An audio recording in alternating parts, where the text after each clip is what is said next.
September 15, 1940, Tokyo. At the official residence of the Japanese Prime Minister, the silence was as thick as the smoke of the American cigarette that Admiral Isoroku Yamamoto had just extinguished. The question was straightforward. If we go to war against the United States, what are our chances? The answer did not come with metaphors nor bravado. Just calculation. 6 months, maybe a year. After that, nothing.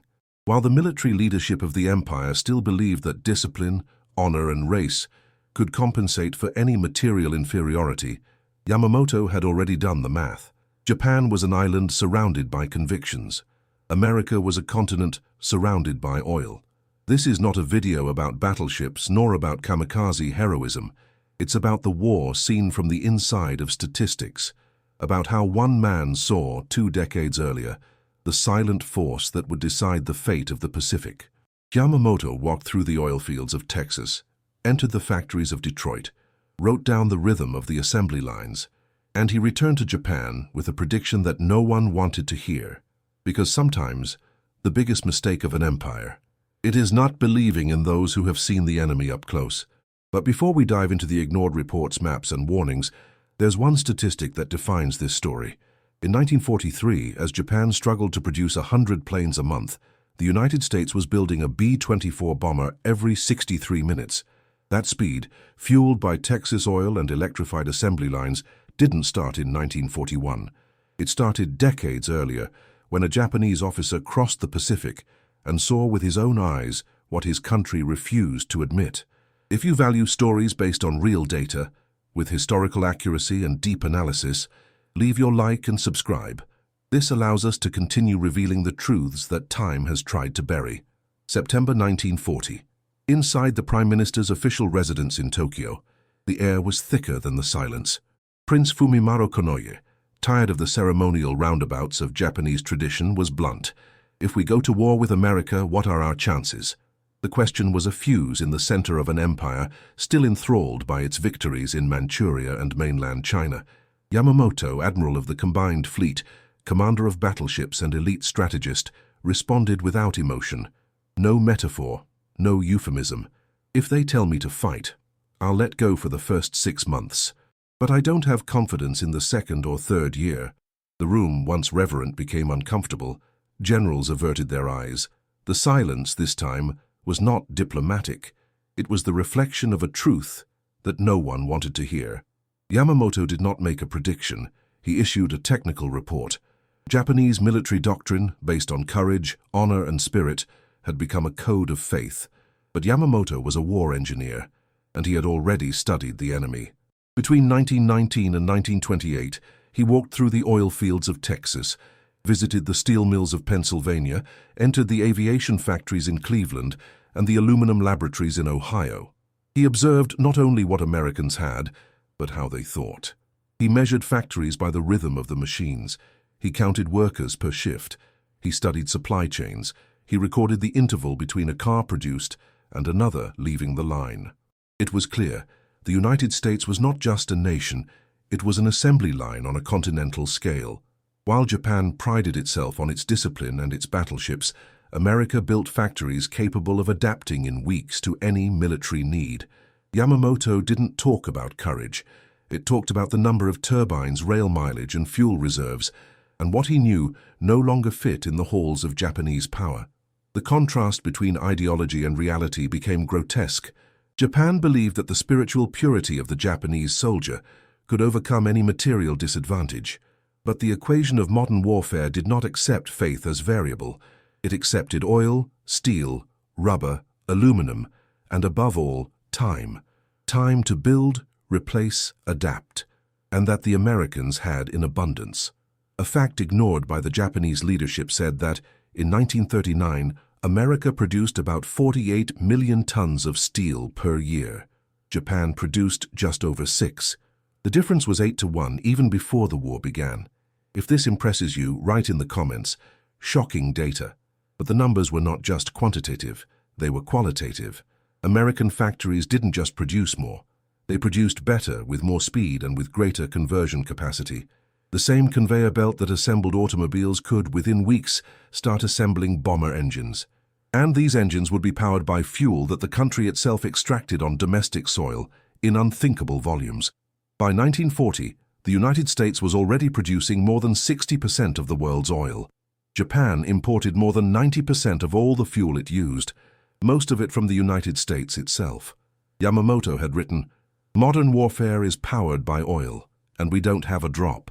But while he presented charts, his colleagues spoke of honor. The answer he gave Konoye wasn't just skeptical, it was desperately technical. 6 months. That was the time he believed he could maintain the Japanese momentum before the Colossus woke up. He knew that the Americans had the largest industrial park in the world, but what terrified him most was knowing that this park was still partially dormant. The enemy was still at peace. Japan would therefore have a minuscule window to act, cause as much damage as possible, and hope for a quick negotiation. Otherwise, the numbers would start to run, and run against them. What the generals called patriotism, Yamamoto called a miscalculation, and what politicians called the inevitable victory of the Japanese soul, he translated as logistical illiteracy. The doctrine of decisive combat, where 2 fleets would meet on the open seas and the more spiritually strong one would win, was a concept inherited from the 19th century. Americans produced weapons as if they produced shoes, and they knew how to do it better every month. Within the same meeting, when asked by another officer about the impact of a successful initial attack on Pearl Harbor, Yamamoto kept his tone sober.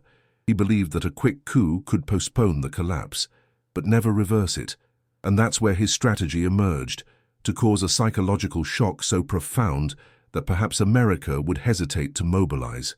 But he didn't count on anger as a driving force, and even less with the machine he had studied, now waking up with hatred and unlimited budget. This was the first conflict that shaped the entire Pacific War. On the one hand, an empire fueled by faith and tradition. On the other, a nation armed by statistics, engineering, and oil. Japan believed in the inevitability of the spirit. Yamamoto believed in the inevitability of arithmetic. And even in the face of the refusal to accept it, he remained silent. Because there was something even more dangerous than facing the enemy. It was to be ignored by one's own allies. But if the Tokyo meeting marked the first attempt to curb insanity, what follows reveals the birth of prophecy. Before the first bombardment, before the first surprise attack, he had already crossed the American continent, filled notebooks with observations, and made the definitive calculation. And it was in Detroit, in front of a conveyor belt, that he understood. Japan would lose. Not for lack of courage, but for excess of illusion. And in the next few hours, Yamamoto would begin to walk the rails that would lead him to the heart of this industry. What he would see in the oil fields and in the car factories would forever change the way he viewed war, and seal the sentence of an entire empire. Isoroku Takano was born on April 4, 1884, in the city of Nagaoka, Niigata Prefecture, a cold, rural, and forgotten region on the margins of Japanese power. He was the 6th child of a public school teacher, who, already 56 years old, could barely feed his own family. During the harshest winters, food was scarce, and rice, a symbol of national sustenance, was replaced by barley and sweet potatoes. This detail, which would seem irrelevant in an ordinary biography, would become a central metaphor in the young Isoroku's worldview. Scarcity was no exception. It was the norm. Growing up in the midst of lack forged a pragmatic thought, a look not at abstract glory but at material survival. He has not learned to romanticize poverty. He learned to fight it with calculation. His very name was an exact measurement. Isoroku means 56, in reference to the father's age at the time of his birth. He grew up in a home where every resource was counted, where nothing was wasted, and where honor came before need. At the age of 21, as a young naval officer, Isoroku Takano participated in the Battle of Tsushima, Japan's greatest naval triumph to date. There, facing the Russian Baltic Fleet in 1905, he lost 2 fingers on his left hand, hit by shrapnel. The mark was visible until the end of his life, and more than a physical scar, it carried the memory of a victory built on an era of interpretation. While the Japanese High Command celebrated Tsushima as the consecration of the Japanese warrior soul, Yamamoto saw something different. Russia had lost by overextending its supply lines, by waging a war on 2 fronts, by having rusty ships and demoralized commanders. The Russian defeat had been more geographical and logistical than spiritual, but this analysis did not find an echo in the upper circles. The doctrine that emerged victorious from Tsushima was that of the unbreakable spirit, not that of technical analysis. It was there that the distance between Yamamoto and Japanese strategic thinking was born, in silence. At the age of 32, in 1916, Isoroku was formally adopted into the Yamamoto family, a common practice among heirless samurai families. The new surname carried prestige, but also expectations. As an officer in the Imperial Navy, he was expected to adhere to the dominant values of the military caste: absolute loyalty, decisive combat, and spiritual superiority over the enemy. But Yamamoto was already in another direction. He was beginning to formulate a doctrine of his own, based not on honor but on efficiency. The loss of his fingers, the barley meals, Nagaoka's coldness, all took him away from the fiery rhetoric of the capital's generals. His mind was focused on understanding a fundamental question: what really defines victory? This uneasiness grew with the observation of how Japan dealt with its own industrialization. The country had undergone a surge of forced modernization since the Meiji Restoration, but it still operated as an archipelago limited by natural resources, with no oil, no large ore deposits, a fragile economy, and vulnerable to maritime blockade. What Yamamoto saw was a country with imperial pretensions, but without the infrastructure to sustain them. Each ship built was a heroic effort, every drop of oil a concession, each plane a rarity. Instead of adapting its strategy to material reality, Japan insisted on bending reality to its ideology. The young admiral began to immerse himself in technical studies: naval engineering, energy geopolitics, rail transport, refineries. He read British documents, translated French reports, carefully followed the data of American production. I wanted to understand what made a nation be, in fact, a power. He began to suspect that the real battlefield was not the open sea, but the ability to produce at pace, at scale, in constancy. Winning a war, he concluded, was not just shooting down enemy ships, but keeping his own in operation, replacing them, fueling them. It was, above all, to have means. In Nagaoka, he grew up without rice. At sea, he lost fingers. At the Naval Academy, he saw ideology replace calculation. Throughout its formation, all experiences pointed to the same diagnosis.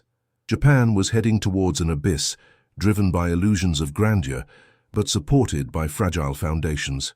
Spiritual superiority without supply did not fluctuate. A warship, no matter how disciplined its crew, still needed steel, oil, ammunition, and spare parts. And these pieces did not come from faith. They came from factories. It was in this context that he began to stand out as a dissonant voice. While his peers wrote essays on the glory of sacrifice, Yamamoto did the math. Their reports did not speak of honor. They spoke of tonnage, energy yield, refining capacity. He began to build his reputation as a technical strategist, someone who understood war as an equation.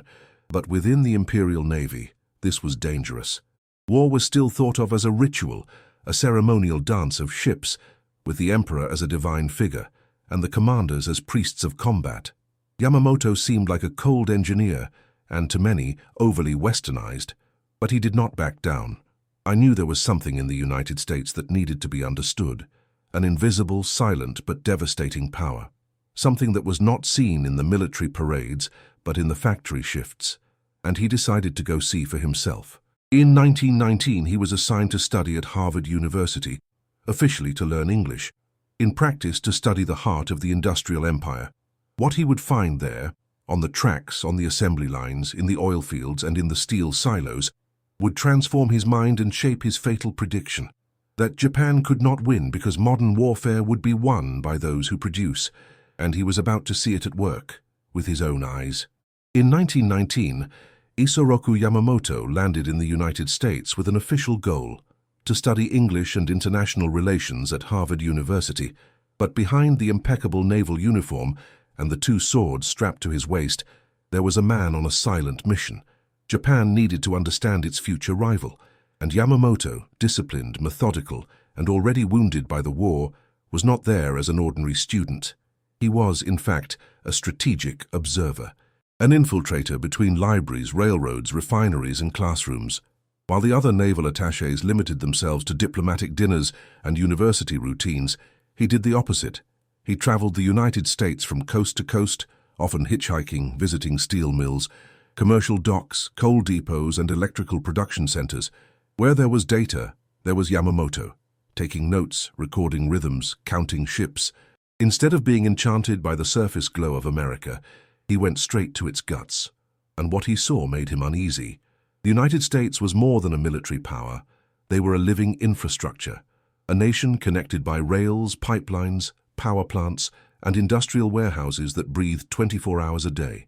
In the Harvard Library, Yamamoto devoured technical reports and trade yearbooks. His personal notebooks reveal an almost obsessive pattern of study.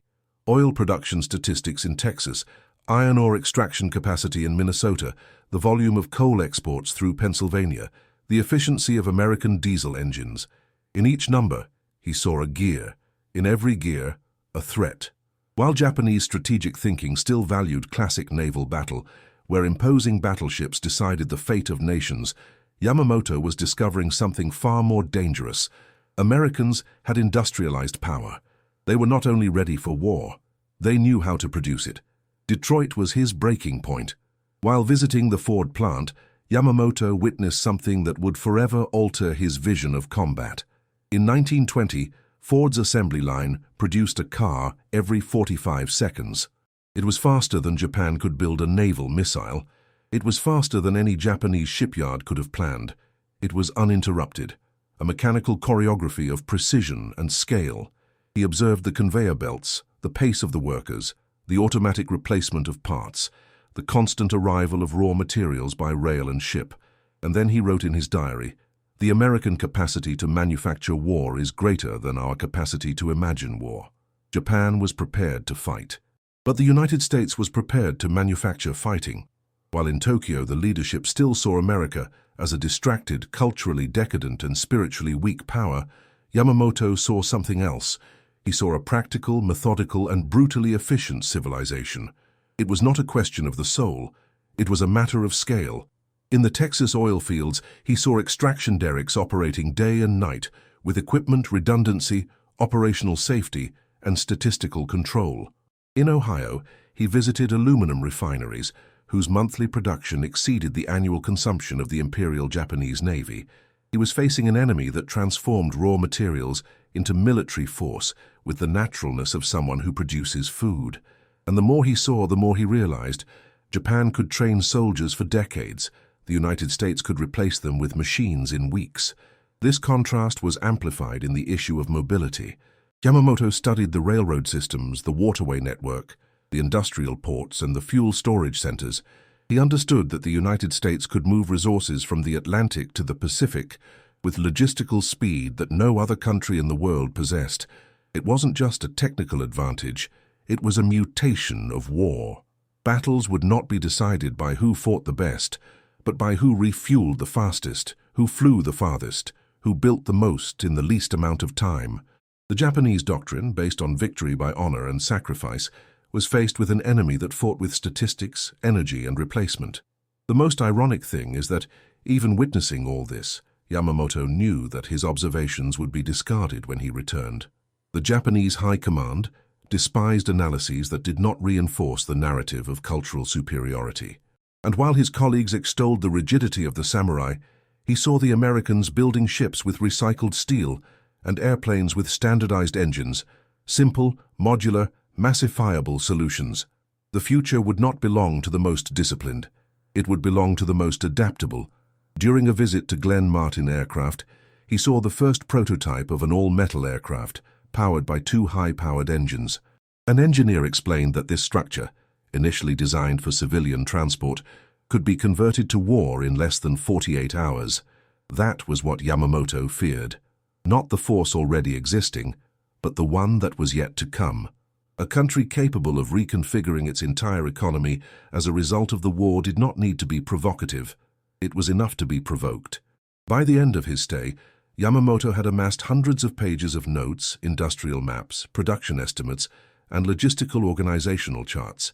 He returned to Japan with a completely different view of America and of war.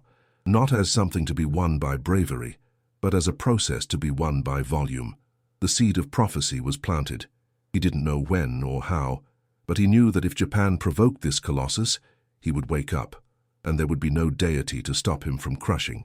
But what Yamamoto didn't yet know was that this prophecy would take shape in steel, in oil, and in airplanes, on an assembly line that he would still visit, and that would show him the relentless pace of the enemy. Because the real war he witnessed did not take place on the seas. It had already started in the factories. Detroit, summer 1920. The metallic heat of the city came not only from the sun, but from the interior of a living power plant, the Ford plant in Highland Park. It was there, among conveyor belts, smoke, and riveters, that Yamamoto witnessed the birth of modern warfare.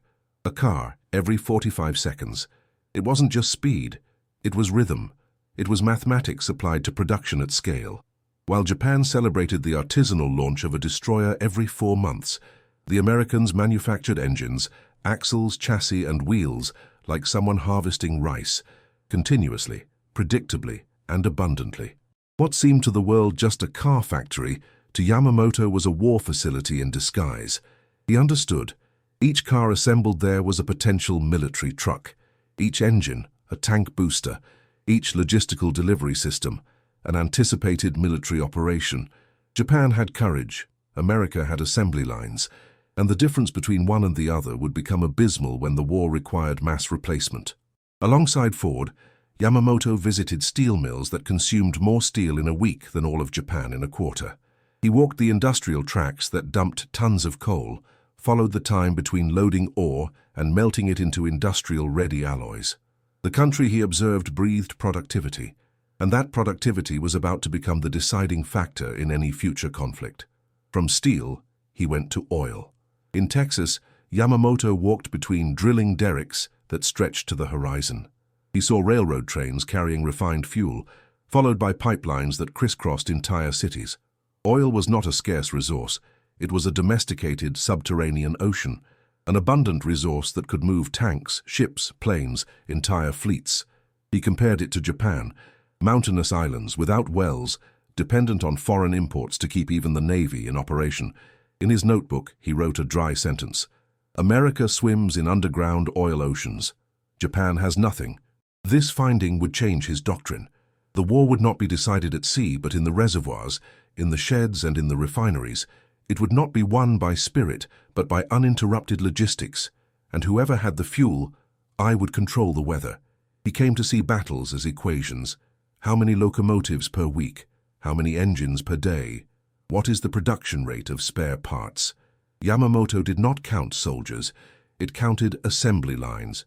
Japanese doctrine still relied on the psychological impact of an initial blow, a surprise attack that could paralyze the enemy before he could rise. But Yamamoto saw another scenario. If the Americans had time, they would win, because its replacement capacity was a weapon in itself. Meanwhile, in Japan, the military leadership celebrated what it called strategic asceticism, the idea that Japan's material limitation would force more creative, more spiritual solutions. But Yamamoto knew that when the numbers hit an industrial scale, there is no creativity that can resist. He had seen American factories convert civilian lines to military in days. He had walked through cities where each industrial zone worked in uninterrupted shifts. He observed the synchronization between the public, private, and military sectors. None of this existed in Japan. In Japan, each new ship was a national celebration. In America, it was just another on-schedule delivery. The irony of this story is that the solution was in front of them. The war would be won not by the first attack, but by whoever could manufacture the second, the third, the 100th, and Yamamoto, alone, saw it happening before his eyes. If you're enjoying unraveling these facts, show your support. Like and subscribe so we can bring you more in-depth content. Back in his journals, Yamamoto began recording more direct comparisons. While Japan operated on oil reserves for about 2 years of war, the US could fight for 20. While the Imperial Navy had to negotiate every barrel, the Americans distributed millions of gallons by private railroads. What for the Japanese was a strategic survival resource, for the Americans was a byproduct of everyday life. The abyss became clearer. There was no possible symmetry. There was no fair battle. There was only one country trying to measure its spirit against the clock of other people's production. It was also in Detroit that he first saw the use of punch cards for inventory control, a technology that would allow, a few years later, the US to calculate consumption, losses, and productivity in real time. Japan still relied on paper, stamp, and stamp. Yamamoto saw another advantage there: information as ammunition. If Americans could measure better, they could correct faster. If they could correct it, they could escalate. And if they could climb, no one would stop them. None of this was rhetorical. Nothing came from inflammatory speeches. It was just the clinical observation of a naval officer with an eye for detail. And what he saw was not just superiority, it was inevitability. Japan could not win a protracted war against the United States because the war, as it was designed, would no longer be a series of battles. It would be a marathon replacement. And the Americans had power, steel, fuel, and an economical machine ready to run. But the most alarming thing was yet to come, because from 1939, with the war already raging in Europe, the same America he studied began to prepare. Dormant shipyards were reactivated, converted production lines, and what Yamamoto had feared since 1920 finally began to take shape. The machine woke up. And in the coming months, he would return to Japan carrying not only data, but the certainty that his country was heading for a head-on collision with a force it had already measured and could not stop. Between 1926 and 1928, already as a senior naval attaché, Yamamoto returned to the United States on a new assignment. This time, his task was more technical: to understand the integration between civilian and military industries in peacetime. What he found was not only the growth of production, it was the transformation of American industrial logic itself. Glenn Martin Aircraft in Baltimore impressed him not only with the models of planes under development, but with the internal organization. Each project was modular, adaptable, with standardized parts that could be replaced anywhere in the country. American aviation did not prepare for the future as a promise. It projected it as a product.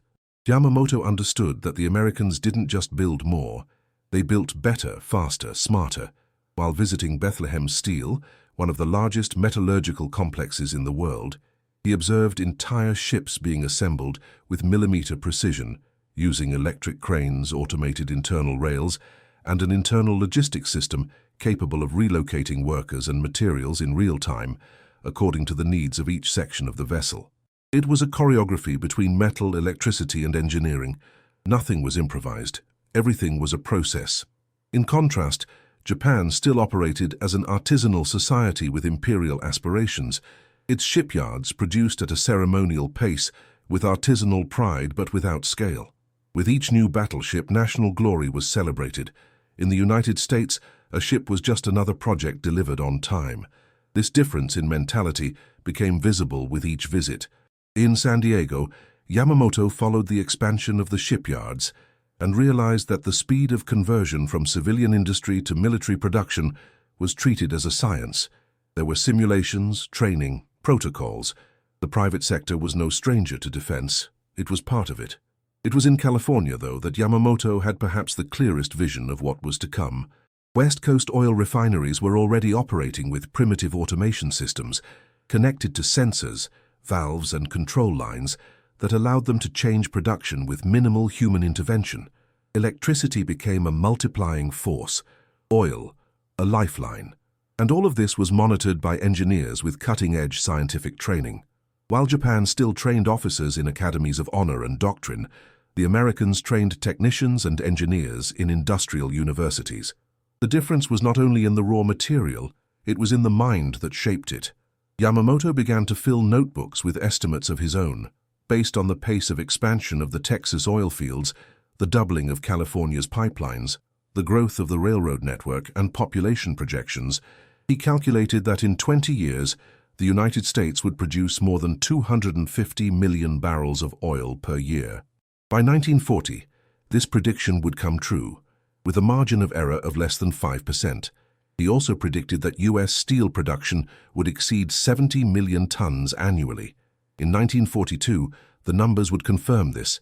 They were not predictions, they were diagnoses, and he knew what they meant. Japan was trying to compete with a continental powerhouse of progress, driven by a culture of efficiency, science, and standardization. While Japanese leaders insisted on winning by the spirit, Americans shaped time itself. American superiority was invisible to those who looked only at the present. She did not manifest herself in parades or speeches. It was in silos, in warehouses, in technical universities, in applied research centers. Yamamoto observed, calculated, recorded. Each visit was a confirmation that Japan was entering an industrial sum game in which victory would be decided not by bravery, but by continuous delivery. And in that game, the opponent had already won before the first shot. It was in a room at General Electric, observing tests with electric motors for ships and rudimentary radar systems, that Yamamoto made a note that, years later, would seem like a premonition. When they decide to come in, it won't be an entrance, it will be an avalanche. This avalanche was still sleeping, but he was already feeling the tremors. Germany, in that same period, began its own industrial reconstruction, betting on the speed of the blitzkrieg. But it ignored the same variable that Japan insisted on neglecting: replacement. The war would not be won by the first offensive, but by the third, the 10th, the 100th. And by the time pace became a deciding factor, America would already have the upper hand. Yamamoto would return to Japan with data, graphs, and warnings. But it would also carry the weight of strategic solitude. Because none of its estimates would be treated as a plan, they would be read as defeatism. Inside the high command, his vision was considered too cold, too technical, too Western, but he already knew. And that made everything even more bitter. The industrial colossus he witnessed, the one that converted science into steel, oil into mobility, and electricity into repeat, was still at peace, but not for long. Because at the same time that Yamamoto was making his last notes, on the other side of the world in Berlin, a minister of arms production was delivering an internal report to Adolf Hitler. In it, there was a dry remark about the American enemy. If they are provoked, they will make more tanks than we have soldiers. Hitler's response was laughter. But Yamamoto's prophecy, it was already underway. When Yamamoto returned to Japan, he didn't just bring personal notes. He brought a 200-page technical dossier, a meticulous report, with estimates of steel, oil, and aluminum production in the United States, studies on industrial conversion, logistic maps, energy growth graphs, and reports on storage capacity. The document was not an opinion. It was a cold strategic analysis based on direct observation. Delivered to the High Command of the Imperial Navy in 1928, the report provoked no meetings or discussions. It was shelved, buried under piles of ceremonial papers and naval expansion plans. To many officers, this was more than a warning. It was an affront. Yamamoto's insistence on showing American superiority was not seen as lucidity, but as contamination. He came to be treated as an Americanized man, disconnected from the Japanese soul, excessively technical, uninspired. It was hard to accept that one of its most respected officers was now speaking the enemy's language, and worse, thinking like him. The Japan of that period was entering its phase of imperial euphoria. The army advanced on Manchuria, newspapers celebrated every victory, and the government propagated the idea of the racial and spiritual invincibility of the Japanese people. No one wanted to hear about assembly lines or oil silos. They wanted to hear about honor, sacrifice, and divine destiny. Yamamoto smoked American cigarettes, read Western magazines, and preferred coffee to ceremonial tea. He did not frequent the traditional circles of the military aristocracy and avoided the empty rhetoric that dominated officers' meetings. His silence was interpreted as disdain, its precision like arrogance. Gradually, the figure of the technical strategist became a foreign body within the machine that he himself had helped to build. More than being ignored, he was isolated. His proposals to modernize the Navy, investing in aircraft carriers and submarines, were rejected in favor of building new battleships. The Yamato and the Musashi, the largest warships ever designed, would consume a huge chunk of the naval budget in an outsized engineering effort, but with an outdated logic. It was the emotional response of an empire that refused to adapt. While Yamamoto argued that the U.S. could build 100 medium-sized ships before Japan finished a single giant, his superiors saw battleships as symbols of the national soul, floating monuments of honor and intimidation. Yamamoto's report warned that if Japan went to war with the United States, it would have no more than 6 months of operational advantage. After that, American production capacity would crush it. That prediction, based on figures from a decade earlier, sounded disconnected to a military caste steeped in Asian triumphs. The prevailing thought was simple. The victory in Manchuria, China, and Korea proved that the Japanese spirit was capable of overcoming material limitations. The emperor himself was treated as a divine entity. Logic gave way to faith. Within the corridors of the Navy, Yamamoto's vision was called the doctrine of fear. One officer even said that if he fears Americans so much, he should ask them for citizenship. But what was at stake was not fear, it was calculation. What Yamamoto saw was a slow-motion strategic collapse. Japan was heading towards a war that it could not win, but no one was willing to say it out loud. The Japanese hierarchical structure prevented frontal questioning. Young officers reproduced the speeches of the older generals. Planners avoided data that contradicted the official narrative. The cult of obedience transformed rational predictions into ideological betrayals. Yamamoto, even with his growing prestige, began to be considered a dangerous body, someone who destabilized internal unanimity. His lucidity became corrosive. Instead of being heard, he was tolerated. The Navy's most strategic brain was being pushed to the periphery of power. The irony was dense. In 1928, Yamamoto calculated that the United States, if mobilized, could produce 50,000 airplanes a year. In 1944, the Americans would deliver exactly 96,000. In the same report, he predicted that Japan would be forced to seek suicidal alternatives, such as the use of non-return pilots, if the war dragged on beyond 2 years. In 1945, Japan would launch the first waves of kamikazes. Mathematics was fulfilled as a prophecy. But in 1928, these predictions were read as weakness. Yamamoto did not back down. He maintained his studies, deepened his air warfare doctrine, encouraged the training of pilots, supported the development of aircraft carriers. But his projects were always pruned. The structure didn't want efficiency, it wanted symbols. I didn't want adaptation, I wanted reassurance. In one of the most revealing passages of his internal writings, he records, "We are preparing to fight the last war, while Americans are already prepared for the next one." It was a cold lament.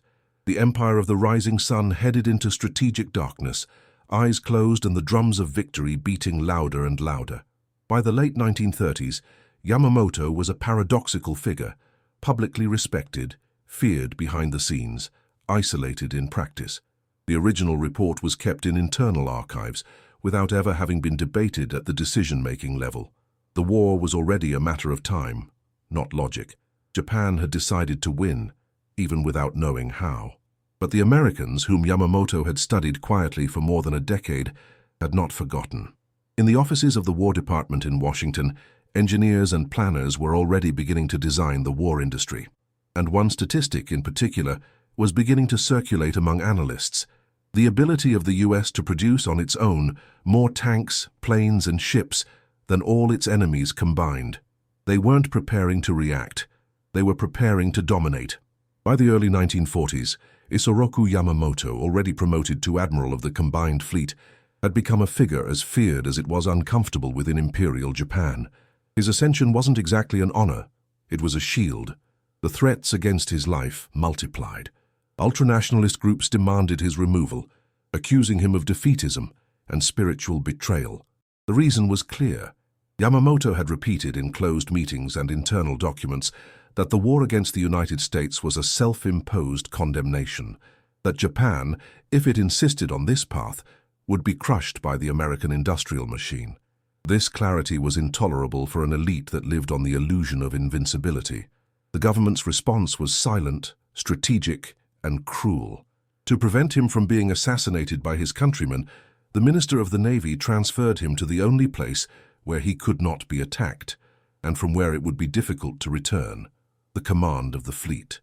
The decision was ironic to the bone. The man who had most warned against war with the United States was now in charge of starting it. He was the one who would have to plan the attack. He was the one who would have to command the destruction of Pearl Harbor. And it was he who knew in precise advance that this attack, if it did not win the war within months, would be Japan's death knell. The system that refused to listen to him now placed him as a human shield for his own blindness. Yamamoto accepted the appointment with strategic resignation. He understood the game. If he refused, he would be eliminated politically or physically. If he accepted, he could at least try to control the damage and postpone the inevitable. His only chance to save the country was to try to win in the first 6 months, the same ones he had already identified as the Empire's operational limit. During the months leading up to Pearl Harbor, Yamamoto worked with obsessive precision. He knew he couldn't waste a single resource. Americans didn't need miracles, they just needed time. Every day Japan spent without a decisive victory would be a step toward collapse. Therefore, the attack on the Hawaii naval base was designed as a surgical coup. Annihilate aircraft carriers, sink battleships, destroy fuel depots, sabotage hangars and runways. The idea was not just to destroy, it was to disorganize the structure of American reaction, force a negotiation, extract concessions. But there was no arrogance in the plan, there was logistical desperation. While in Japan newspapers glorified the preparation and discipline of the Imperial Navy, Yamamoto looked at intelligence reports coldly. The United States, even in peacetime, produced 50,000 military vehicles a year. Japan, in the same period, did not exceed 3,000. The Americans had more than 30 shipyards with simultaneous production capacity, Japan less than 5. The difference in electricity available to the industry was almost 10 to 1. It was an equation he had known since the 1920s, but now had to ignore, at least in public discourse. It was at this moment that Germany began to emerge behind the scenes of the Japanese narrative as an example of strength. Axis propaganda fed the idea that the German military machine, fast and modern, showed how determined spirit could overcome Anglo-American industrialism. But Yamamoto was not fooled. In private conversations, he pointed out that the Germans were playing a much bigger dice than they seemed to bear. Their tanks advanced with power, but not with replacement. Their planes made an impact, but required intensive maintenance. And its supply lines were on the verge of collapse. The comparison with the Americans was devastating. One statistic, ignored by the Germans and treated with contempt by Tokyo, summed up the issue. By 1941, the United States was already producing more aluminum than all of Nazi Germany's cumulative output since the beginning of the war. A single resource, a single piece of data, but decisive. Because aluminum wasn't just metal, it was an airplane, it was radar, it was freedom of action. If you were surprised by this number, comment below. Shocking data. Your reaction helps spread these forgotten facts. Yamamoto viewed these projections with regret. He didn't want to be there. He didn't want to lead that fleet, but he understood that within a system where logic had been replaced by narrative, the only way to act was within the structure itself. And so, like a man who carries the weight of a future he tried to avoid, he designed a plan of attack with the coldness of someone who knows the enemy, but also with the anguish of someone who knows that even if he lands the blow, the response will be greater than any initial victory. The prophecy was set. The fleet was on the move. And in the American offices in Washington, a question was beginning to circulate among planners. If Japan dares, are we ready to respond? What they didn't know yet was that the answer was already being fabricated, and it came in steel, oil, rail, and a factory in Kansas that no one had noticed yet, but that would change the pace of the war. The Pearl Harbor plan was born out of a deadly contradiction. It was conceived by an admiral who knew the enemy like no one else, but who did not believe in his own victory. Yamamoto, pressured by a system that refused to listen to him, did what every strategist condemned to silence does. He designed the only possible maneuver to postpone the inevitable. He did not believe in miracles. He believed in time. Time to maneuver, to negotiate, to survive. The attack on the American base in Hawaii was not a gesture of imperial boldness. It was an operation of logistical desperation disguised as a glorious offensive. The real goal was not to defeat the United States. It was to bleed them enough for them to hesitate, so that, psychologically shaken, they sought an armistice before their machine woke up completely. Yamamoto knew that once mobilized, the Americans would be unstoppable. The attack, therefore, had to be precise. devastating and sudden, a sudden hemorrhage that would confuse Washington, throw morale off balance, and postpone the inevitable industrial avalanche. Therefore, the plan was designed with millimetric perfection. The time, the route, the radio silence, the sequence of the targets, the position of the sun over the island, the tide, the estimated response time. Yamamoto applied everything he had learned in the Detroit factories, the Texas oil fields, and the Pennsylvania steel mills to the operation. He planned as an engineer, not as a samurai. He studied every base, every hangar, every depot. He calculated how many bombs would be needed to destroy the runways, how many torpedoes to sink the battleships, how many minutes until the American reaction began, and more importantly, how many seconds of advantage would be enough to gain weeks. Because this was the war he planned, a war to lose less. Pearl Harbor was not a bet for victory. It was a gamble for breath, a surgical blow to delay the mobilization of a giant that he had already mapped 2 decades earlier. The targets were not chosen by chance. The priority was clear: to destroy the fuel depots, the aircraft carriers, and the repair facilities. Yamamoto knew that without these assets, the Pacific Fleet would be paralyzed for months. And that might be enough to force a negotiation. But the American carriers, by a fluke of fate, were not anchored that day. Fuel tanks were not hit, and the repair yards, key to the reactivation of damaged ships, remained operational. The operation, although devastating, was incomplete, and the failure was not technical. It was symbolic. The coup did not break the spine of the American Navy. It only broke its surface, and that surface would heal in record time. Japan celebrated the operation as an absolute victory. Crowds in the streets, glorious headlines, fiery speeches. But Yamamoto remained silent. He knew the equation. The attack had given Japan a 6-month advantage, nothing more. And he knew that in the 7th month the answer would come with geometric proportions. In his private writings, he left dry, almost funereal phrases. "We got the surprise. Now the weight will come." And the weight would come not only in ships, but in tons of steel per week, in thousands of planes per month, in dozens of divisions mobilized, trained, equipped, and transported by a logistics that the world did not yet understand. In the corridors of the Pentagon, the attack had the opposite effect to what Yamamoto wanted. Instead of hesitation, it generated fury. Instead of confusion, it produced clarity. Congress, which was debating whether it was worth entering the war, voted for full mobilization in less than 24 hours. Public opinion, once divided, has unified as rarely in American history. The war was sealed, and now the pace would no longer be dictated by planes and torpedoes.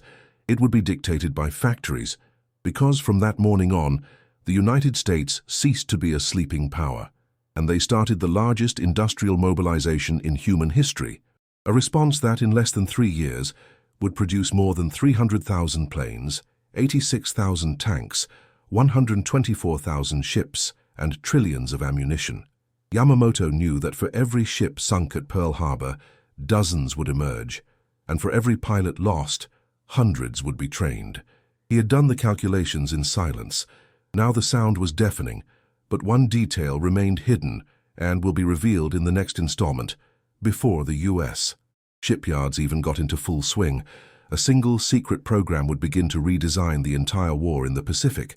A factory, hidden in the Midwest, whose numbers would leave even Yamamoto in absolute silence. The morning after the attack, Tokyo vibrated with an almost religious fervor. The radio repeated the words victory, honor, and surprise like a mantra. Posters celebrated the Imperial Navy as a divine instrument of Japanese destiny. The emperor waved silently from the balcony of the Chiyoda Palace. The nation had won. That was what was said.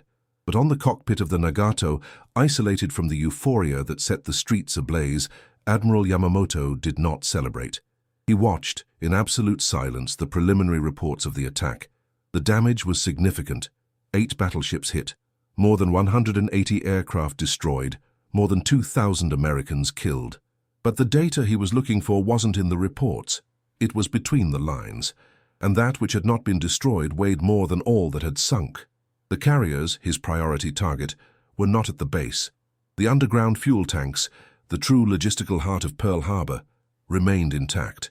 The docks and repair shops, responsible for resurrecting ships, were not touched. The operation had been efficient in impact, but failed in strategy, and Yamamoto knew what that meant. The Colossus had not been beheaded, just wounded in the face, and that blow, instead of intimidating, would create an organized fury, a cold, methodical industrial force, and now legitimized. In the US Congress, the vote to declare war against Japan was approved by 388 votes to 1. The next day, Nazi Germany, Tokyo's ally, made the blindest strategic mistake of the war. It declared war on the United States without direct provocation. With a single gesture, he sealed the fate of the Axis. Yamamoto did not need prophecies, he only needed maps. He had crossed those lines before in 1920, in 1926, in 1928. He knew where the mills were. He knew where the pipelines were. He knew what would happen when the engines started roaring. The Japanese defeat had begun at the exact time the last torpedo landed at Pearl Harbor. While Japanese newspapers celebrated the destruction of ghost battles, the Americans were already beginning a process that Japan could never replicate: industrial conversion on a continental scale. Each shed became a factory. Each factory has become a military assembly line. Women occupied the positions of the men summoned. The universities were connected directly to the War Department. Steel was nationalized, oil was redirected. Production stopped obeying demand and started obeying victory. Yamamoto silently jotted down a sentence. "We did not win the war. We guarantee that there will be no peace."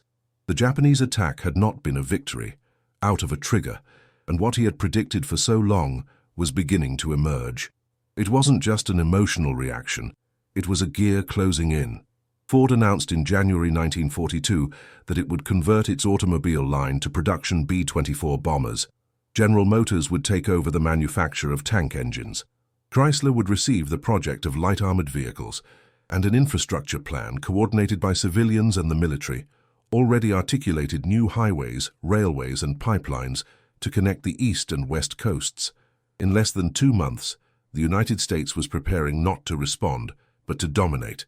In Tokyo, as politicians toasted and newspapers fabricated legends about American fragility, Yamamoto knew that Japan was about to face a force he himself had described as mathematically invincible, a nation with 130 million inhabitants, unlimited virtual energy reserves, autonomous power capacity, and a culture that, once provoked, would respond with discipline and method.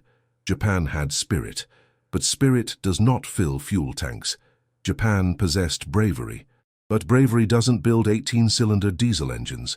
Japan had tradition, but tradition doesn't repair a battleship in 3 weeks, and that's what the Americans were about to do. Every hour, the numbers grew. 100 aircraft in production, 200, 500. The Bureau of Aeronautics announced that the goal was to manufacture 60,000 aircraft by 1942. Japan did not even have 5,000 in operation. The same was true for ships. The Liberty Ship program, which built freighters in series, planned to deliver a new ship every 3 days. In less than a year, this pace would reach 1 per day.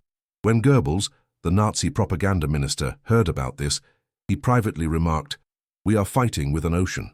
Yamamoto already knew, I just couldn't say it out loud. The illusion of victory on December 7th lasted less than 72 hours for him. The war had changed its axis. From then on, Japan stopped dictating the movements and started to react. Every future battle would be a containment effort, each American advance, a statistical march. The victory now would be a replacement function. Whoever could deliver more, train more, transport more would win. And in that equation, Japan was doomed. But one specific detail, almost invisible to the newspapers of the time, would change the axis of the Pacific War forever: a U.S. military program begun weeks after Pearl Harbor involved building a bomber with unprecedented autonomy, capable of crossing oceans and delivering destructive payloads to distant targets. And this project was already being assembled in series. Its name was B-29, and he was about to rewrite the definition of air superiority. In the first 6 months of 1942, the map of the Pacific seemed to bend before the Japanese Empire. The Philippines fell. Singapore, once considered the British stronghold in the east, surrendered in a historic humiliation. Malaya, Java, Sumatra, Borneo, Every strategic point of natural resources fell like dominoes under the methodical advance of the Imperial Navy. In Japan, radio broadcast daily victories. The emperor was portrayed as a demigod leading the destiny of the rising sun. The combined fleet was seen as invincible. Mitsubishi Zero planes crossed the skies, unopposed to the height. Aircraft carriers like the Akagi and the Kaga symbolized the power that now stretched over an ocean. But inside the cockpits, Yamamoto didn't smile. As the generals plotted new campaigns, he watched the numbers, and they didn't celebrate. On the west coast of the United States, shipyards were active 24 hours a day. In Richmond, California, Shipyard No. 2 launched a new ship every 4 days. At Newport News, Virginia, destroyer production was reaching unprecedented levels. The U.S. Navy didn't just replace losses, it doubled its strength every quarter. And it wasn't just ships. In Fort Worth, Texas, entire factories were built from scratch for the production of B-24 bombers. At Willow Run, Michigan, Ford was now manufacturing one complete bomber per hour. Japan, with its artisanal methods, could not replace even its experienced pilots. For each plane lost, training a new pilot required months, time and fuel that Japan lacked. The doctrine based on individual talent showed its structural flaw. It was not scalable. The Japanese Empire had won by surprise, boldness, and aggressiveness. But now he was entering a war of attrition. And this was the war that Yamamoto knew he could not win. Each victory was, in fact, an anticipation of the answer. Each island conquered, a new front to defend. Each ship sunk, a promise of industrial replacement by the enemy. In April, Japan was still advancing, but for the first time it was encountering real resistance. The surviving American aircraft carriers of Pearl Harbor began to move aggressively. The Battle of the Coral Sea ended in a technical draw, but symbolically it was the first stop in the Japanese advance. And more than that, it was the first time that two naval groups faced each other without directly seeing each other, only by planes. The era of ironclads was over. Japan had not yet noticed. The United States, yes. Behind the scenes, Yamamoto reviewed his notes from 1926. American oil production had already exceeded 250 million barrels per year. Steel production exceeded 80 million tons.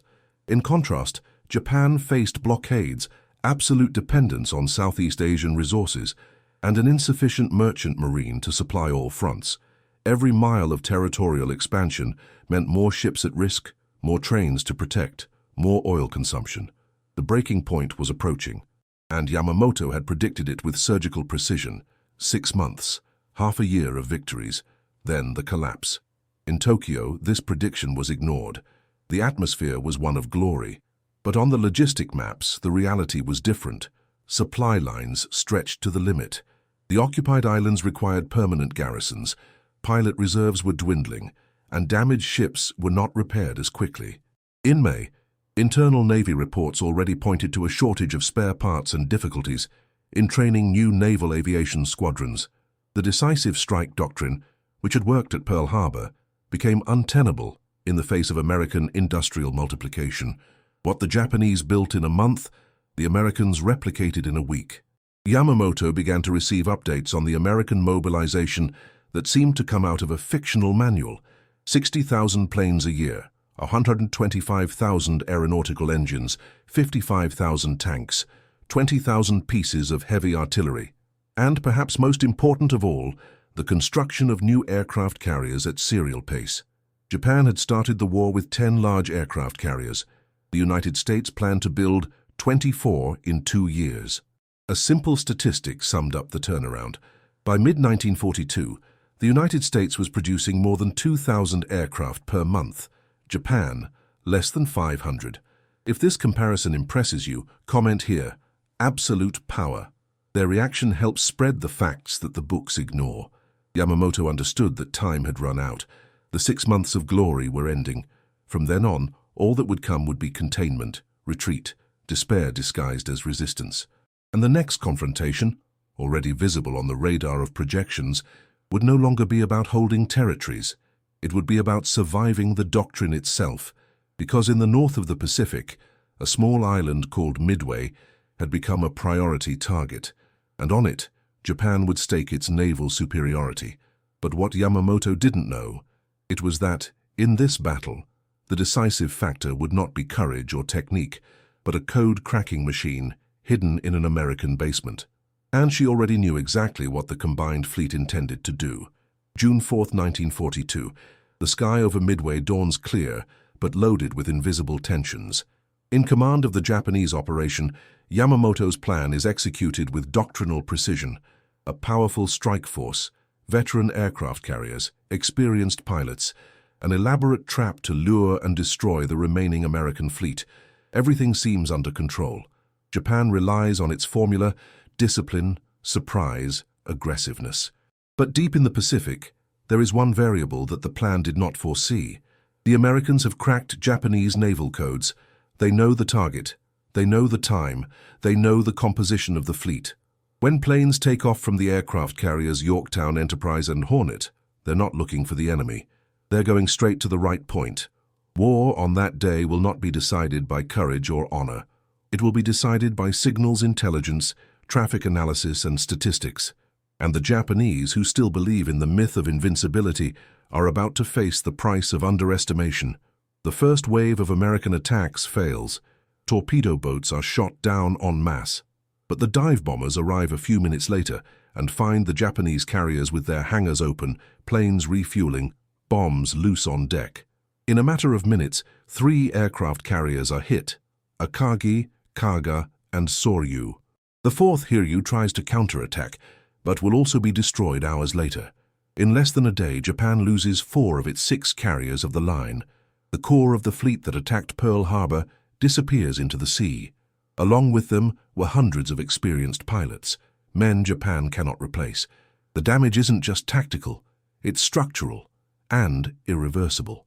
While Japan faces strategic grief, the United States looks forward. There are already new ships being prepared, new strike groups being assembled. In Pensacola, more than 2,000 pilots are in intensive training. In San Diego, entire squads are formed per week. At Pearl Harbor, ships damaged just 6 months ago have already returned to service. The difference is no longer in the number, it's in the speed. American industry went into a war rhythm. The Japanese lost 4 carriers at Midway. The Americans, in the same year, would launch 8 new ones. Pause. This is the time to look coldly. In 1942, the US produced 47,000 planes. Nazi Germany, 15,000. Japan, just over 8,000. A difference in scale that transcends any individual bravery. If this surprises you, comment, "Logistics wins," because that's exactly what happened. The Battle of Midway was no accident. It wasn't bad luck. It was the inevitable collapse of a faith-based doctrine against a system based on calculation. Yamamoto, still in charge, understands that Japan can no longer attack. The war went into defensive mode. Each new operation will be an attempt to contain the American advance, not to impose dominance. The initiative changed hands, and with it, the future. Midway is the symbolic milestone of the tipping point. Japan had already reached its logistical ceiling. The United States, on the other hand, was just warming up the engines. Secret reports sent to Washington show that the victory at Midway was facilitated by the decoding work carried out by the American Naval Intelligence Center. A group of analysts, working in stuffy rooms and without public recognition, was able to anticipate the movements of the Japanese fleet with almost surgical precision. They discovered that the AF target, sighted in the intercepted communications, was Midway Island. To confirm, they sent a fake telegram saying that the base was having desalination problems. Hours later, the Japanese reported that the AF target was short of drinking water. The trap was confirmed. This technical detail, the ability to manipulate enemy information based on statistical reading, demonstrates that modern warfare is no longer won with metal alone, but with mathematics. Japan bet on doctrine. The United States was betting on a system. And this difference was now beginning to express itself not only in battles, but in long-term political and industrial decisions. What Midway revealed was not just Japanese tactical weakness, it was the structural difference between an empire of tradition and a republic of production. But even after the defeat, the Japanese High Command refused to accept reality in its fullness. They continued to mask the numbers, minimize the losses, glorify the dead as martyrs. The population was not informed of the magnitude of the defeat. Yamamoto, for his part, knew that he had crossed the invisible line of irreversibility, and he began planning the only possible response: to slow the American advance as long as possible, because deep down he already knew that the ending was written. The only question was, how many months would Japan hold out before the B-29s began flying over Tokyo? And that story, that of the emergence of the bomber that would redefine the air as territory, begins in the next part. By 1943, at the height of the American war effort, Yamamoto no longer looked at maps in the same way. It was no longer the distance between islands, nor the position of aircraft carriers, that defined the course of the conflict. It was the distance between assembly lines. The Pacific War had ceased to be a naval dispute to become a confrontation of industrial geometries. While Japan still counted each bomb, each engine, each ship individually, the United States operated under another logic: systems, cadence, inhuman scales. A B-24 bomber was finished every 63 minutes. A Liberty-class cargo ship was launched into the sea every 24 hours. A steel production that exceeded 89 million tons per year. An ocean of oil coming out of the bowels of Texas, Oklahoma, and California, more than the consumption of all the Axis nations combined. For Yamamoto, who had spent his youth writing down data at American factories and refineries, this was no surprise. It was the nightmare that was now becoming palpable. Japanese intelligence intercepted Allied logistical reports, and each new document seemed more like a verdict than a prediction. In a single month, the United States produced more aeronautical aluminum than Japan did in the entire previous year. The number of pilots trained in 1943 in the U.S.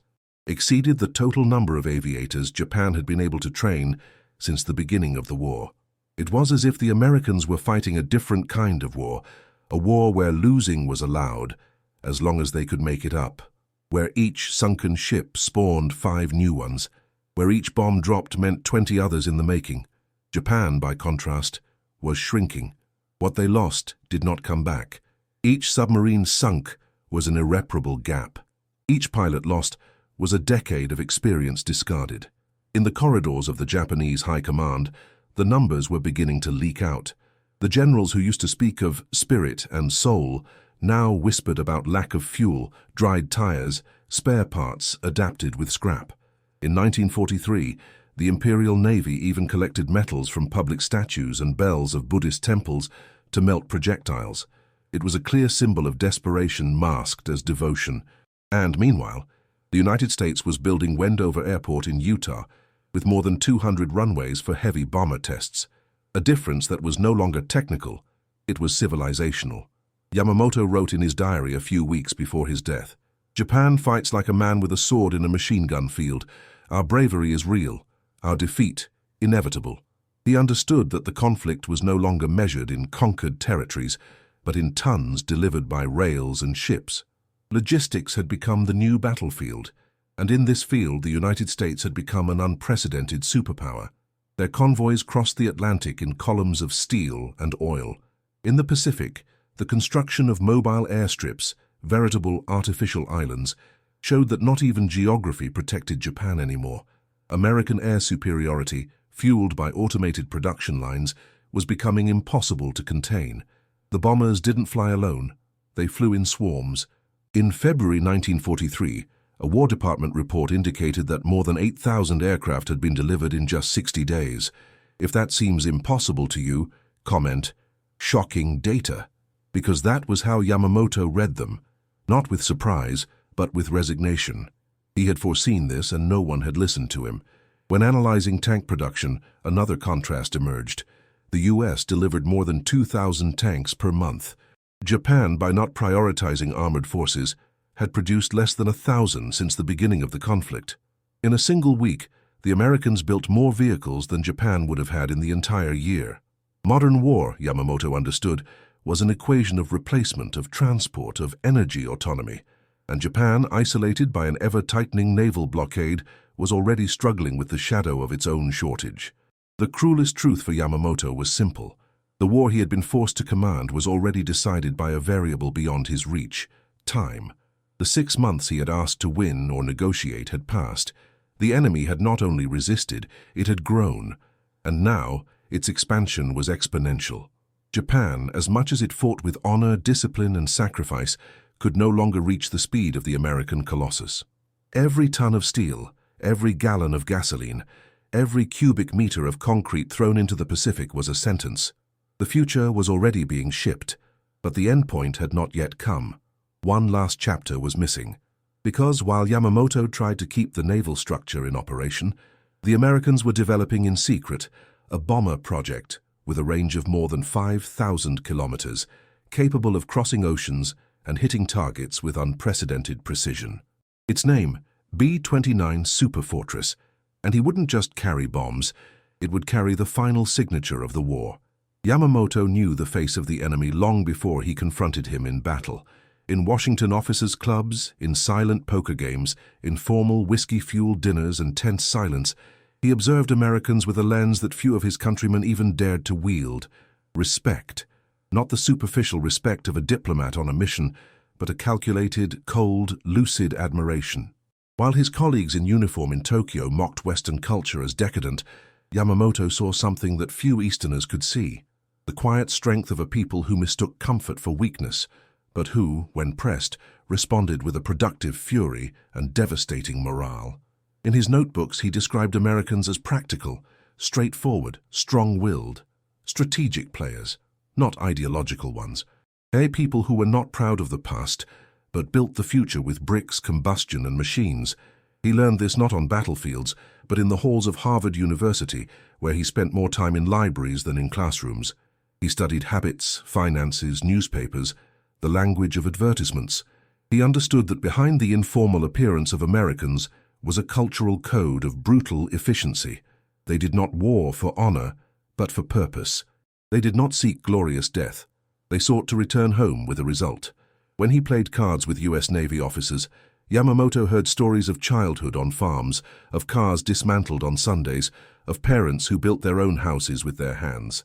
That was not weakness, it was social engineering. It was the skeleton of a country designed to withstand shock, adaptation, and reconstruction. So when Japan began to build its official rhetoric based on the idea of Western degeneration, Yamamoto became uneasy. He knew it wasn't true. Americans weren't decadent. They were patient.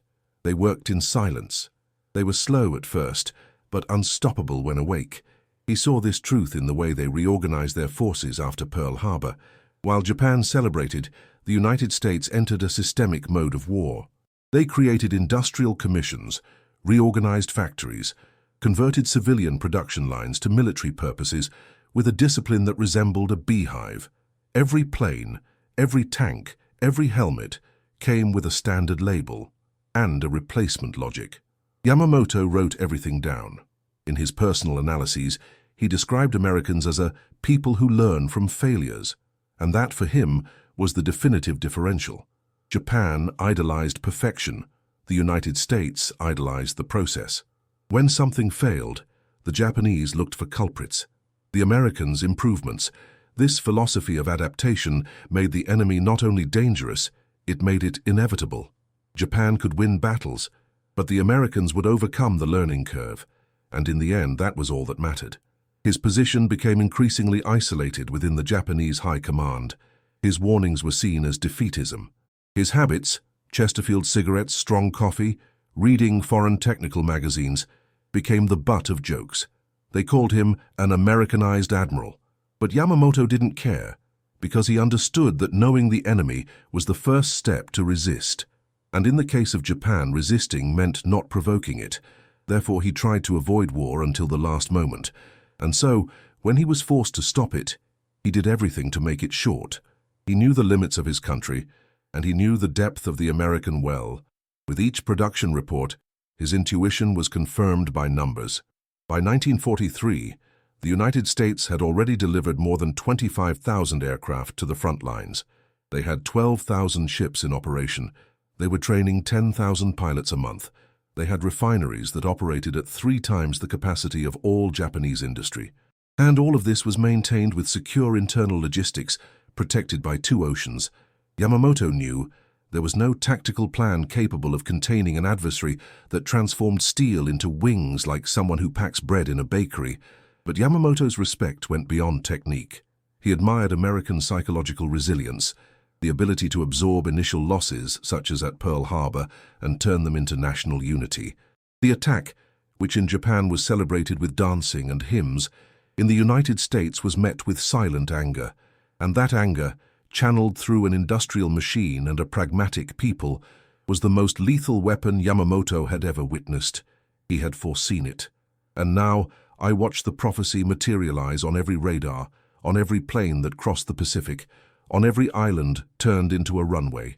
But not even his strategic lucidity could prepare him for what was to come next. Because while he was watching the enemy's technical advance, the Americans were about to cross a line that engineering and industry could not explain alone. They were developing in absolute secrecy the weapon that would forever change the concept of power and the concept of defeat. The project was still just called Manhattan, and its implications would be greater than any calculation that Yamamoto, no matter how brilliant, could have predicted.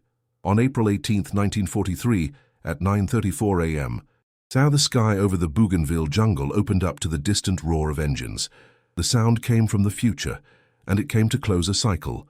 4 P-38 Lightning fighters emerged from the clouds, flying close to the sea, fulfilling an almost impossible mission: to intercept the personal plane of Admiral Isoroku Yamamoto, the strategist who predicted, with mathematical accuracy, the ruin of his own empire. The plan had been drawn up with American precision. An interception calculated on the basis of messages decoded by Washington intelligence, geographic tracking by radio waves, and guided navigation by compasses calibrated with industrial precision. An operation worthy of the 21st century, carried out in the middle of World War II, and only possible thanks to the same gear that Yamamoto knew in the oil fields of Texas, in Ford factories, in the aviation hangars of California. It was more than an ambush.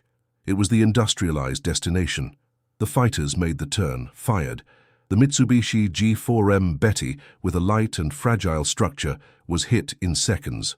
The fire consumed the fuselage. Yamamoto didn't have time to react. There was no ship, fleet, or battleship capable of saving him now. He died with the ceremonial sword in his hands, tied to the seat, wrapped in full dress uniform. It was not a death in combat. It was a technological execution, done by a machine powered by everything he had tried to describe decades earlier in ignored reports. The man who tried to prevent war with the United States, who designed the Pearl Harbor plan to buy time, and who warned his country about the invisible strength of the enemy, died exactly as he had predicted, not by mistake, but by logic. The success of the American mission, named Operation Vengeance, was not a lucky triumph. It was the direct result of a complex of intelligence, industry, and initiative that made the United States not only militarily superior, but strategically unreachable.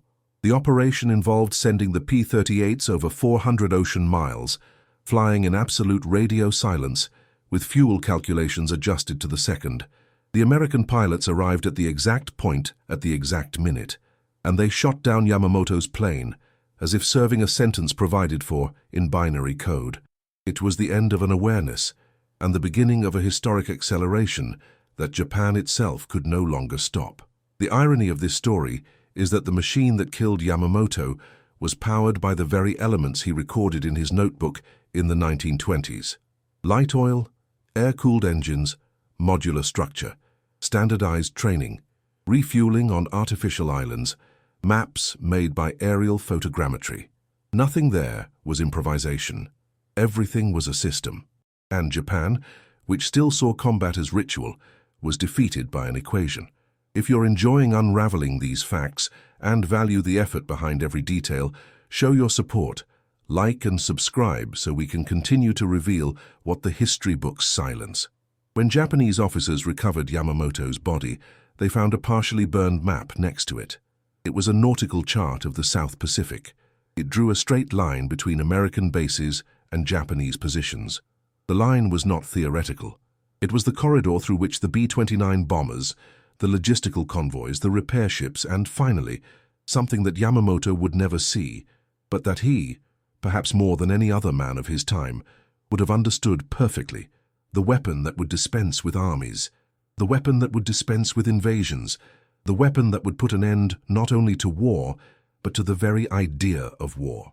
Because while Japan mourned the death of its most lucid admiral, the United States had already invested more than $2 billion in the project that would make everything else seem secondary. And he had a name: Trinity. In 1946, while Japan was still digesting the bitterness of surrender and Tokyo courts were trying to separate culprits from survivors, a group of American officers combed through the remaining archives of the Imperial Navy headquarters. Among charred maps and abandoned logbooks, they found a sealed safe with Isoroku Yamamoto's personal seal. Inside, documents that had never been disclosed to the Japanese High Command rested. They were notebooks, private memos, and letters never sent. Between meticulous calculations of manufacturing capacity and sketches of intercontinental logistics, a figure very different from the common stereotype of the war admiral emerged. Yamamoto had not just been a commander, he had been, without exaggeration, an industrial warfare scientist. In one of the reports, dated 1936, Yamamoto projected that in the event of a protracted war with the United States, American aircraft production would exceed 50,000 units annually from the second year of mobilization, an estimate that, according to American officials, was off by only 7%. Another document predicted the number of ships that America would be able to deploy simultaneously in the Pacific, considering the width of the Panama Canals, the capacity of the West Coast shipyards, and the average repair time by type of vessel. He had cross-referenced data such as steel density per ton, oil consumption per cubic kilometer, and productivity per worker in the industrial states. And the most disturbing, all this he had begun to write before 1940. While most Axis generals still dreamed of lightning wars, Yamamoto was already drawing comparative production curves and logistical flows. Next to one of these notebooks, a handwritten note read, "Modern warfare will be won by those who manufacture the fastest, resupply with the least friction, and keep their chain intact the longest." It was not philosophy, it was engineering.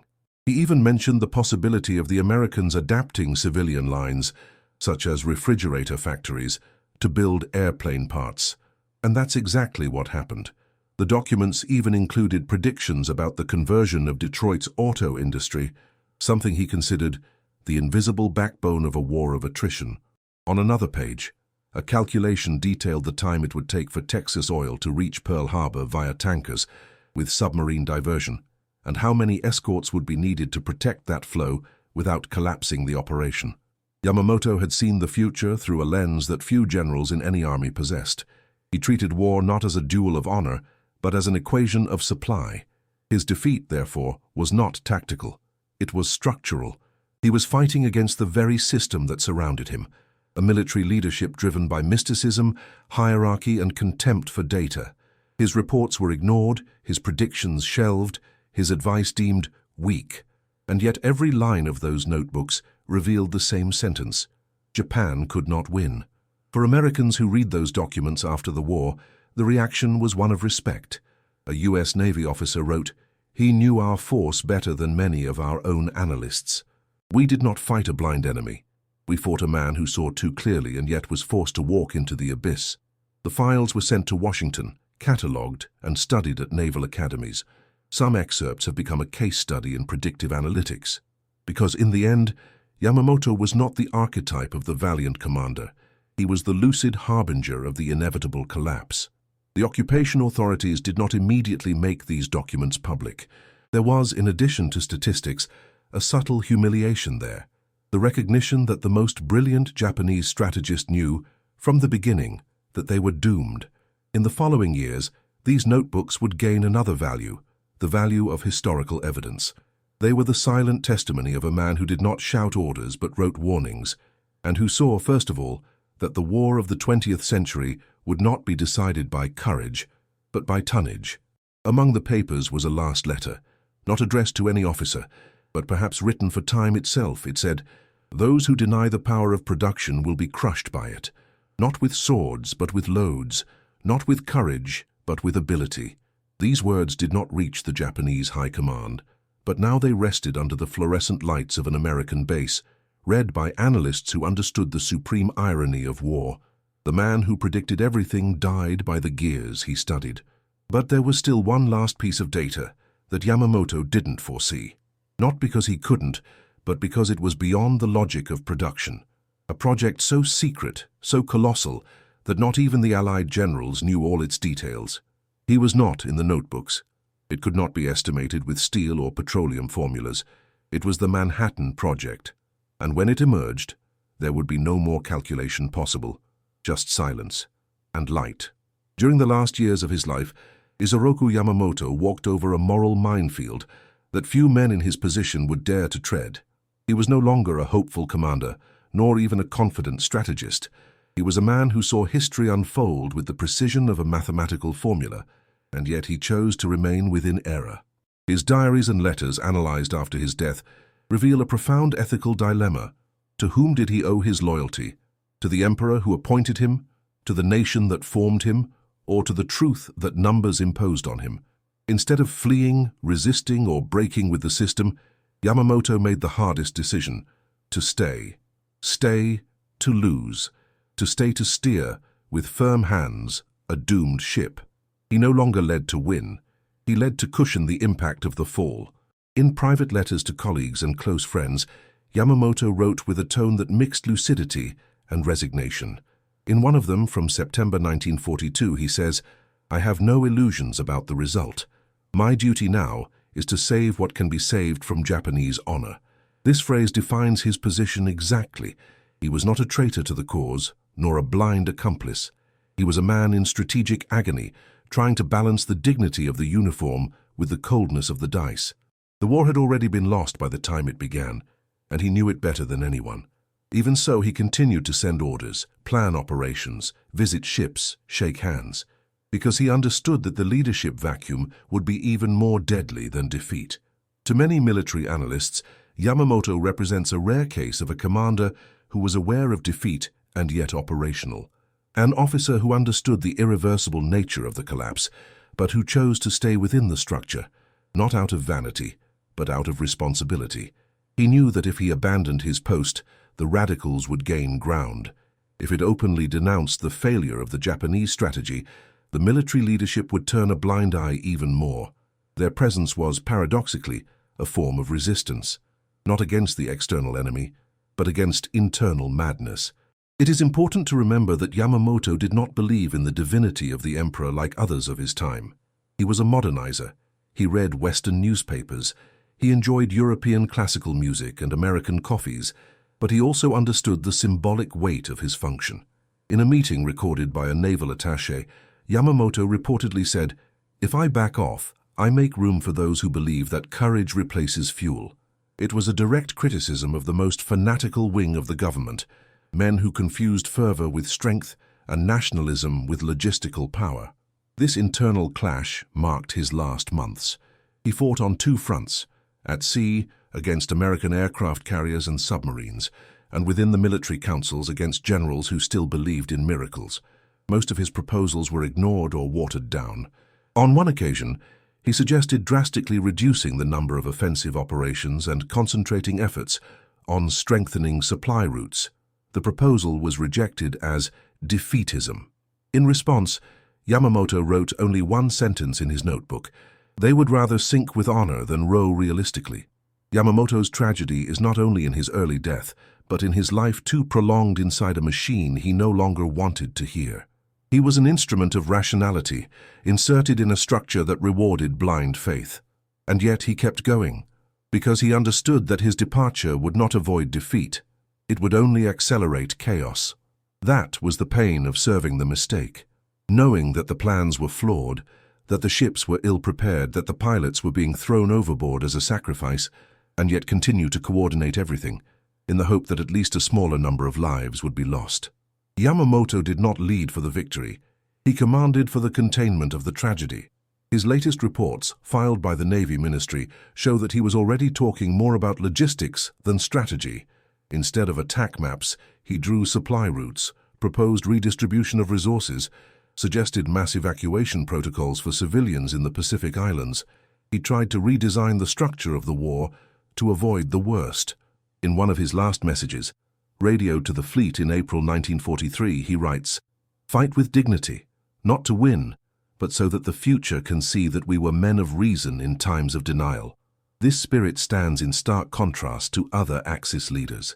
While Hitler was plunged into delusions of secret weapons and Mussolini was lecturing on imperial glories, Yamamoto was writing calculations of aircraft replacements and projecting the depletion of kerosene reserves. He was a commander who thought about tonnage, not flags, and that was precisely what isolated him. Japan was not ready to listen to reason. He preferred the narrative of honor. But history, even when written with pain, still reserves its ironies. Because while Yamamoto was trying to protect his people with arithmetic and quiet sacrifice, the Americans were already completing the last phase of a project that would end the debate forever. A design whose first test would release more energy in an instant than all of Pearl Harbor's bombs combined. And this project was almost ready to be revealed to the world. The phrase that immortalized Isoroku Yamamoto in movies, books, and war posters never left his mouth. "I'm afraid we've woken up a sleeping giant."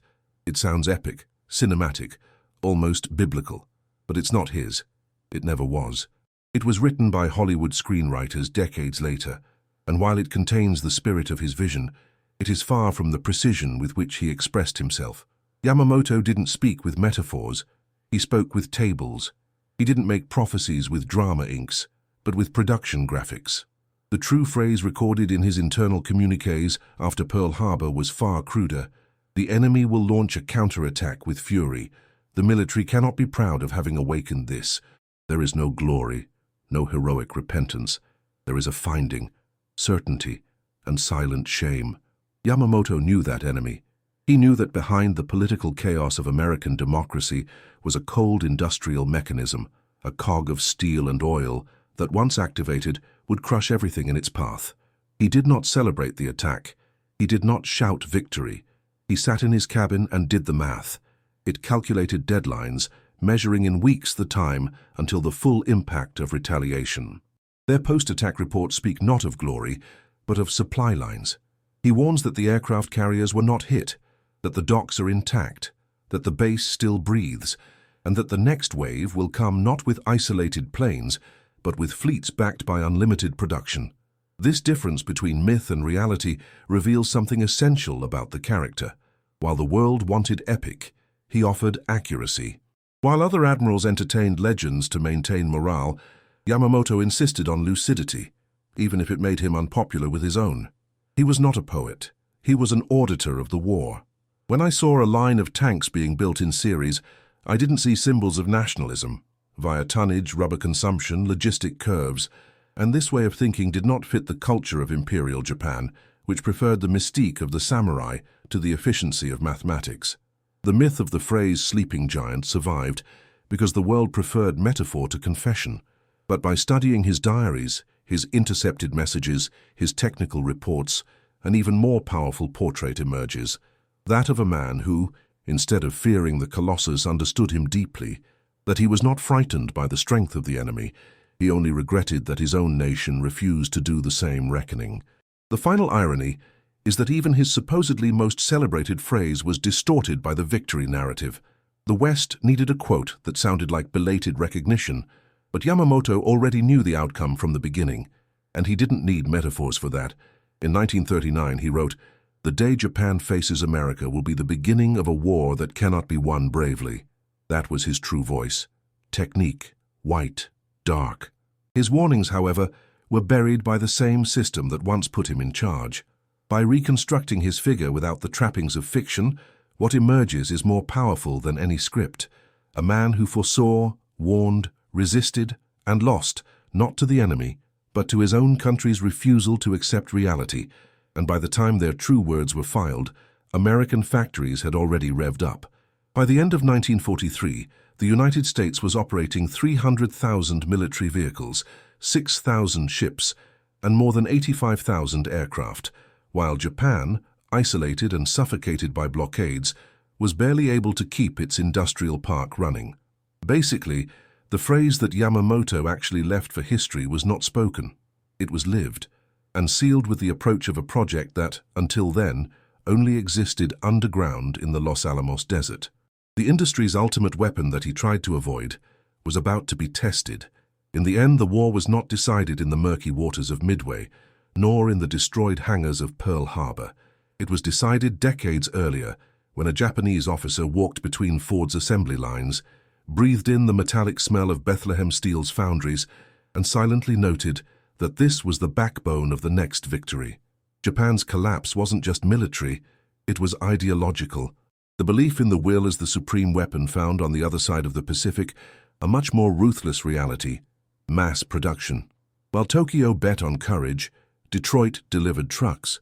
While Japan trained unique and irreplaceable pilots, the US trained thousands with statistical accuracy, and when the war became a matter of replacement, the result was sealed. The lesson is brutal, but inescapable. In the age of mechanized warfare, bravery without logistics is just a postponed death sentence. What Yamamoto tried to say, with reports, with graphs, with ignored warnings, was simple. Mathematics does not forgive. She doesn't back down, she doesn't get impressed, she doesn't negotiate. It is only fulfilled. And when engines began to roar in the New Mexico desert, the world saw the final equation shut down with an explosion. Among the wreckage of the war was the phrase of General Alfred Jodl, echoing the final irony. "We were defeated by trucks." If you believe that historical truth deserves to be told with accuracy and respect, enjoy this video and subscribe to the channel. This allows us to continue revealing the technical, human, and moral backstage of the great conflicts. Comment below, what was the most shocking fact you discovered in this story? Your participation strengthens the community. And ring the bell so you don't miss the next devastating historical fact. Don't go away yet. Listen to the next true story that will appear on the screen. Always remember, logistics determines strategy. Watch the next video here on the channel with another incredible story.